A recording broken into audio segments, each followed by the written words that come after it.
friends, it's Gwen. Welcome back to my channel. It's time for another Chevy Stevens vlog. This time I am going to be reading her second book. I am reading them in publication order in case you didn't know. And today we are starting Never Knowing by Chevy Stevens. This is a chunker, but the font is fairly like normal sized slash bigger. So I appreciate that.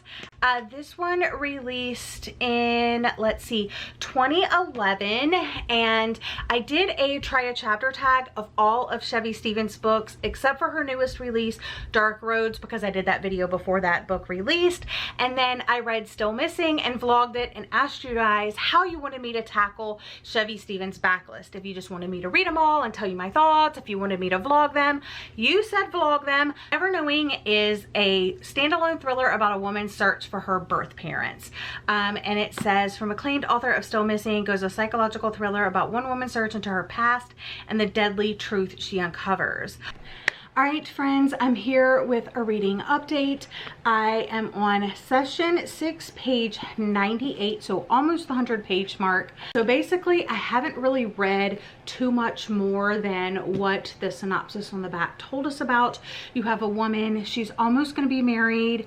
She does have a child. Her husband does these like away, kind of works away from home type things. Or her fiance, I should say. And she's always been very curious about her birth parents because obviously she knows she was adopted, and through the years she has tried to look for her birth mom, never did find her. Kind of, you know, started to let that dream go to ever find her birth parents. And then she saw like an ad or something like that that made her think like, maybe I should try to find my parents again. So she hires a private investigator and she finds her mom. She works at a college. She ends up she went into one of her classes as she was lecturing her mom, and then she followed her home and confronted her and said, hey, you're my birth mother. And the lady blew her off and said, I don't know what you're talking about. I'm not your mother. Go away, you know, basically. And she's sure that this lady is her mother. So she's just trying to find out like some information, like why, you know, her mom gave her up for adoption, maybe a little bit about her health history and stuff like that. Trying to find out like who's her father. So after she hires the private investigator finds out that that's not her real name. It's this other name, and she is the final girl of this serial killer that kills women every summer, or has killed them every summer. And that would kind of explain why this woman wants her to go away, because if she's changed her name, obviously she's in hiding. But then the terrible thing is that she figures out just by the date of like when her mother was attacked and stuff like that, she figures out that it's very likely that this killer is her father. And of course she's trying to get confirmation from her mother, or, you know, her supposed mother, but of course the lady's not giving it to her.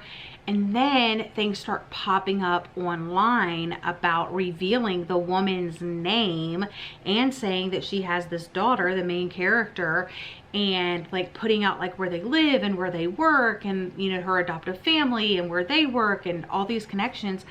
And it just starts spiraling out of control. And I don't think that the main character, Sarah, realizes like how dangerous that could be with a serial killer on the loose, and now they know, or they suspect, that you could be their daughter and you have a daughter of your own. So it's just mind-blowing to me that she seems worried. She has gone to the police, but she doesn't seem as freaked out as I would be. And you would definitely think, with me already being like 100 pages in, that I would kind of know a little bit more.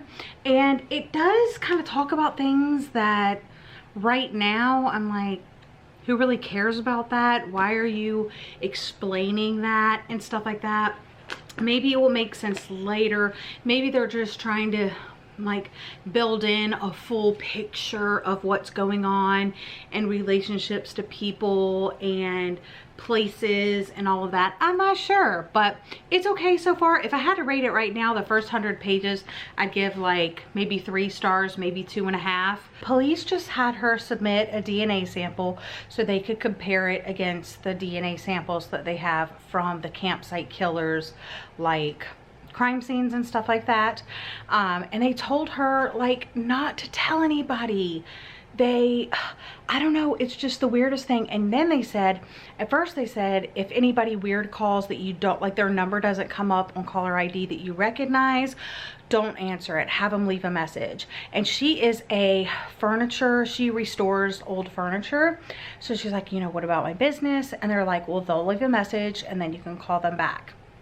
And that's actually what her father said when he called. He's like, oh, I have this, you know, furniture I want you to restore. And then when she started asking them about it, he was like, I'm your father. And I was just like, oh my gosh.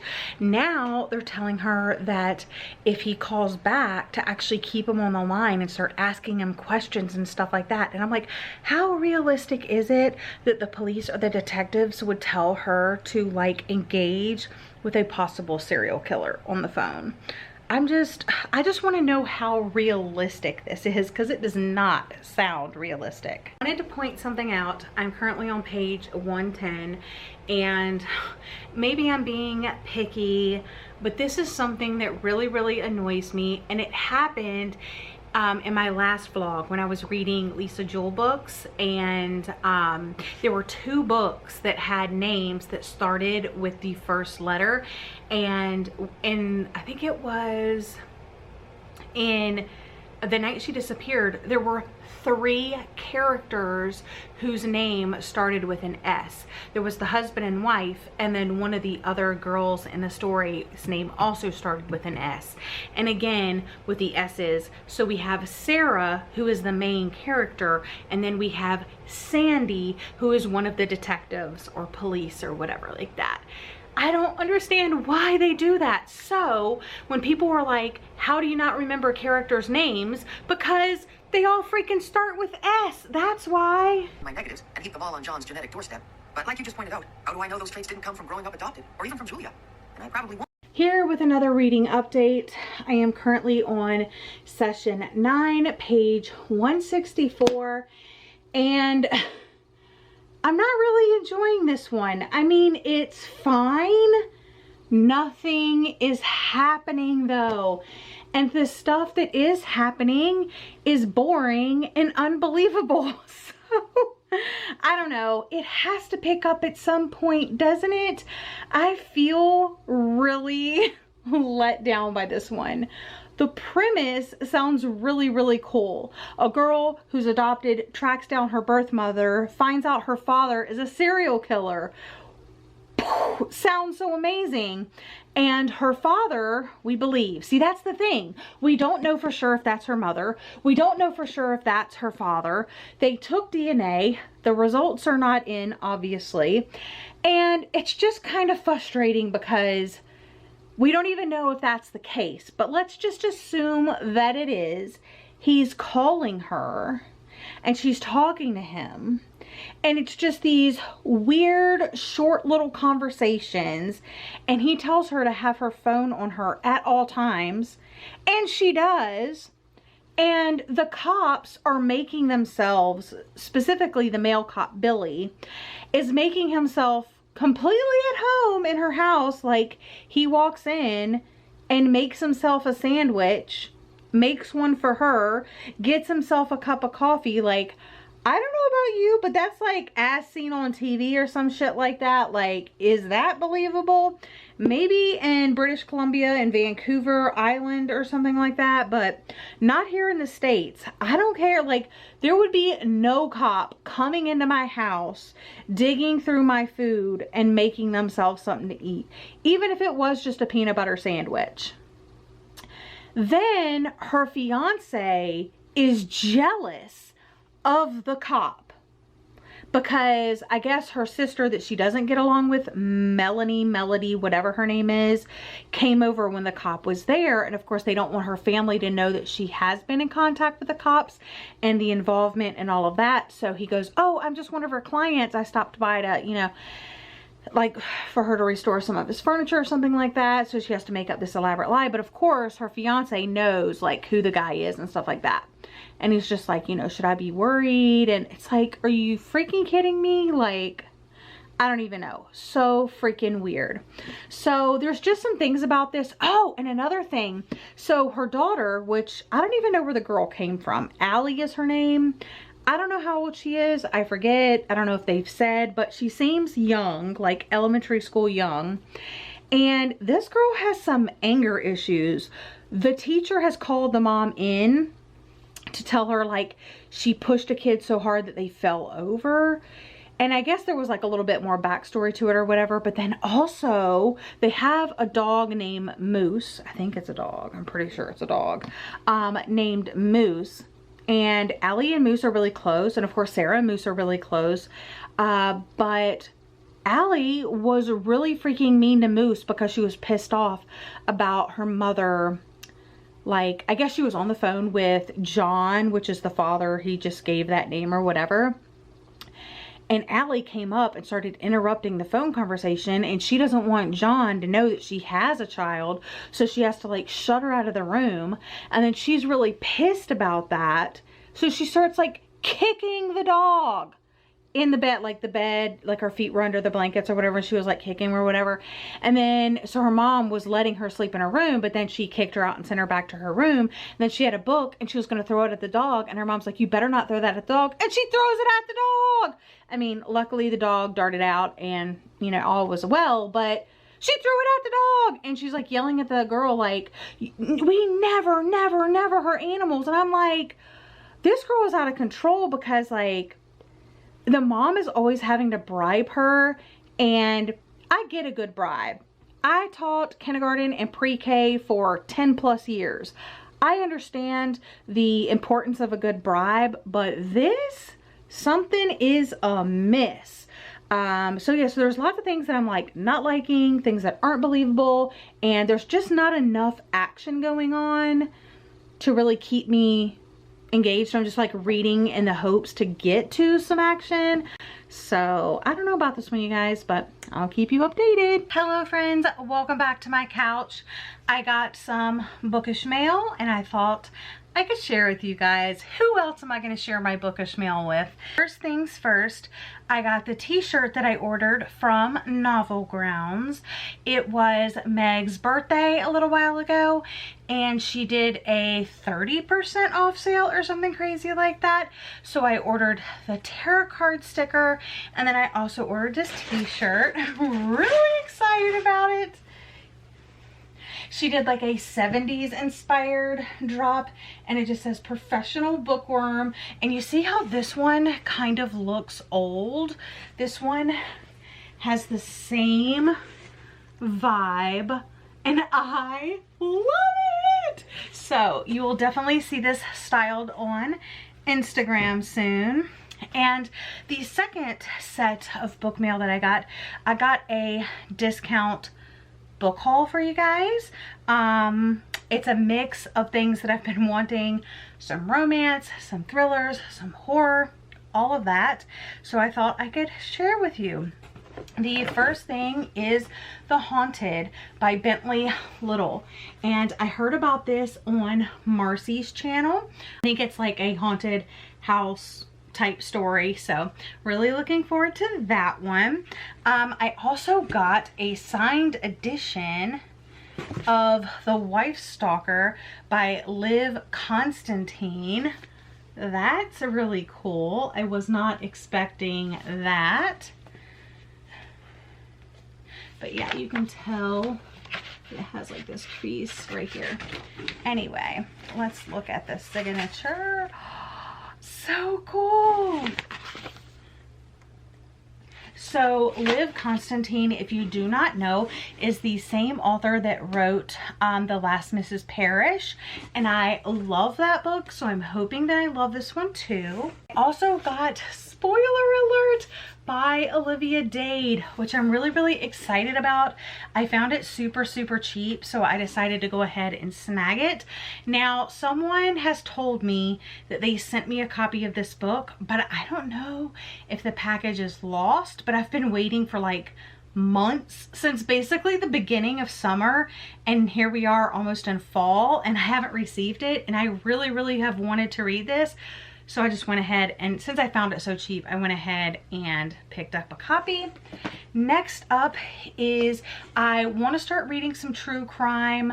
I recently read If You Tell by Greg Olson, and I used to read true crime a lot. So I heard about this one, The Phantom Prince, My Life with Ted Bundy, and I also have the one about Charles Manson. So I have that. And I do love the cover, but like, oh, it's gonna be so scary, I know. Oh my gosh. So yeah, I'm really excited about this. Originally like $25, and I found it like super discounted. So super excited to have that in my collection now. I also picked up The Drowning Kind by Jennifer McMahon. Now, I have tried one other book by this author, The Winter People. Did not like it. Did not like it. I unhauled my copy. But this one I have been hearing really good things about, so it will be kind of like a second chance for this author. Idea of You by Robin Lee. It's about a 39-year-old owner of an art gallery who takes her daughter Isabel to meet her favorite boy band, and then I think it's a romance between the woman and the leader of the boy band. So super excited about this age gap romance. And then the last one I picked up on a whim because I saw it on the site, and I was like, okay. So I looked it up and it sounded pretty good, and it is The Friendship List by Susan Mallory. I have that one. It has a really beachy cover. It says two best friends jumpstart their lives in a summer that will change them forever. Dance till dawn, go skydiving, wear a bikini in public, start living. Single mom Ellen Fox couldn't be more content until she overhears her son saying he can't go to his dream college because she needs him too much. If she wants him to live his best life, she has to convince him she's living hers. So Unity, her best friend since forever, creates a list of challenges to push Ellen out of her comfort zone. And yeah, it just sounds really cute. So we love a good like checking off list, and it just sounds like a good summer, you know, story. Ooh, there's recipes in here. Good morning. I just woke up. I'm gonna make some coffee. My husband actually had to go into the office today. He has a couple of government issued laptops, and every once in a while they have to do inventory, so they have to match like the numbers on the stickers to like what they have, and he has two. One he uses, one he doesn't. So anyway, he's doing that. He had to wake me up. It's 8:52. Also, my friend in my book club posted the trailer of The Guilty on Netflix that's coming October 1st, and it looks so good. So I will try to remember to link the link to the trailer down in the description box, because it has Jake Gyllenhaal, and it just sounds so good. Why is this? Okay, I didn't press the button. It looks so good. Okay, so I am here with a reading update. I read 2 more sessions last night. So I'm on session 11, page 208. And I marked some things that I thought would be important to tell you. So they got her DNA results back, and it says, you're definitely a match to the DNA we have on file. The campsite killer is my father. This is real. I waited for the emotion to hit, for the tears to come, but they didn't. It felt like Sandy had simply told me my own phone number. I stared out the window at my cherry tree. It was all in bloom. So she says, we weren't able to collect biological samples from every scene, but when DNA testing came into effect, we conclusively linked him to many of the victims. So there's that. And then she starts asking like personal information about police, like, you know, how do you know who's responsible for the murders and stuff like that. Anyway, it's just, like I said, little unbelievable parts. Okay, the next thing I marked, let's see. It goes, Is this where your shop is? Yeah, we keep talking about building one in the back, but I like being closer to home. Can I see? Sure, it's a mess, but I opened the door. I showed him some of my equipment, laughing when he turned on the sander and revved it up. He just turned on the sander and revved it up? A typical guy, he had to try all of Evan's Powers tools. He just tried them. He just like went into your shop, tried all these tools out. Like, that is so weird for a cop to do. After he shut the last one off, he walked over to the cherry lamp table and ran his hand across the surface. Is this what you're working on? Yep, I just stripped it yesterday. I came over to stand near him and rested my hand on the table. It's still rough in spots. I looked at the sound of heavy... Oh, okay, so anyway, that's it. But, I mean, can you imagine a cop that's working your case coming into your space and saying, like, that's like them saying, like, oh, is that your library back there? And I'm like, yeah. And they're like, well, can I go look? And I'm like, sure. And they start taking books off of my shelf or something. What? I would be so mad. I don't get the comfortability, the comfort level of this detective with her. Like, he either really does have a crush on her and he's trying to spend more time with her, or something sinister is afoot, because I just do not believe a cop is going into your kitchen, making themselves a sandwich, making themselves a cup of coffee, going into your workshop, trying out all the power tools. Like, it's just not believable to me. And why didn't he just have the cop that found the dog take it to her so she could thank him or her, whatever?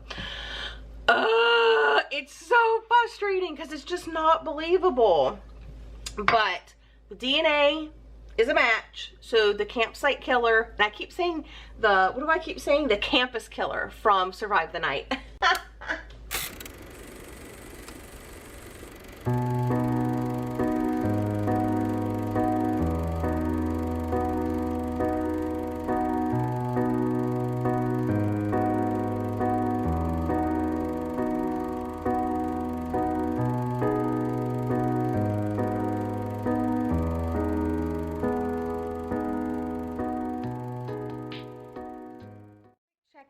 For you guys, I have not been reading. I actually did sit down to read and I read a little bit. I made it to page 214, and then my new chair was delivered. And yeah, I had my husband put that together and it's so comfortable. And then I watched a really stupid movie on Netflix. It was called The Resort. It's really short, really stupid, bad acting. The ending was dumb, but I watched that. I ate a piece of chocolate cake, and now I'm debating afternoon nap or read my book. So I'm probably gonna do a combo situation and take my book to bed, read for a little bit, and then take an afternoon nap. All right, friends, I just wanted to check in quickly. Did you hear that? It's thundering and lightning outside. It just started raining. I'm so happy. So I'm setting the cozy vibes back here. I have a candle going. I have my little lights on back here. I have my cozy blanket, my jack-o'-lantern pillow, and my book. Let's see. So obviously I'm reading this. I have quite a bit more to get to, but maybe I can knock it out. I'm currently on page 316, session 17, and if I'm being completely honest, things have happened, but nothing like super, do you hear the thunder? Nothing like mind-blowing. Everything is just kind of monotonous, really. It's like the same thing over and over. You know, her family can't know about it. Her fiance doesn't want her to have any part of it. He's jealous of the male detective. The male detective is kind of overstepping bounds, in my opinion. And she's just wanting everything to go away. So it's just kind of like that over and over again. So hopefully I'll finish it up. We'll see what happens in the end and I'll let you know. But The vibes are set and I'm ready to read.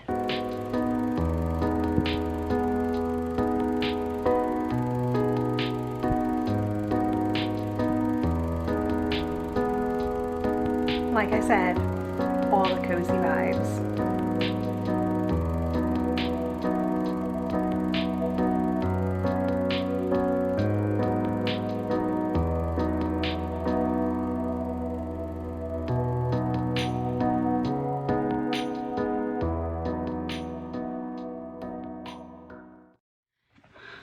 All right, friends, mission accomplished. I finished Never Knowing. Not sure where the title comes from, unless it's like she never knew who her parents were and that was what she was on the quest to find out. I obviously did not like this one, and I'm not really sure why it is as long as it is. Like I said from the beginning, it's basically about a woman that is on the quest to find out who her biological parents are. She finds the mom, which leads her to her dad being the campsite killer. She does a DNA test. He is her father. And then they sort of get connected because information gets spilled out online. He starts contacting her.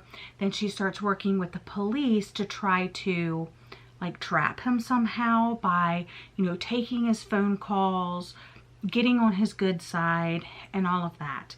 The problem is that, like I said in the beginning, it is told to her therapist, Nadine, so it's like different sessions, and I'm not sure why that is the way it is told, but I think it's only the first 2 books that are like that, and then I think the 3rd book is going to be from Nadine's perspective, because in this one they did talk about Nadine moving to Victoria. So was I satisfied by the ending? Not really. I mean, I don't know what I was expecting because it was pretty monotonous for the majority of the story.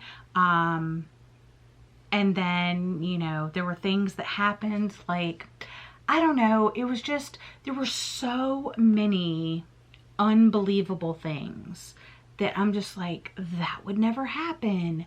That would never happen. Just was like, I don't know, just so many things. I think I've shared enough. If you're interested in Chevy Stevens, I would skip this one if I were you. It just wasn't, I mean, if you like books like I like books, then this probably will not be your thing, just because the chapters were long and nothing happens for a very long time. So I'm reading Never Knowing, 2 out of 5 stars. But I will be continuing on. I will be vlogging all of her books. So fingers crossed that the next one will be something that I'm more interested in. I believe the next one is That Night. We'll see. But I'm going in publication order, so whatever the 3rd book is, that's what I'll be reading next. So I'm sorry I didn't love the book more. Hopefully this was still entertaining and I shared enough to let you know if you would still enjoy reading this. And then I swayed you away if it's something that like you wouldn't like. But anyway, that's all for this reading vlog. Thank you for sticking around. I hope you're having a lovely day or night, and I'll see you guys again in another video very soon. Bye!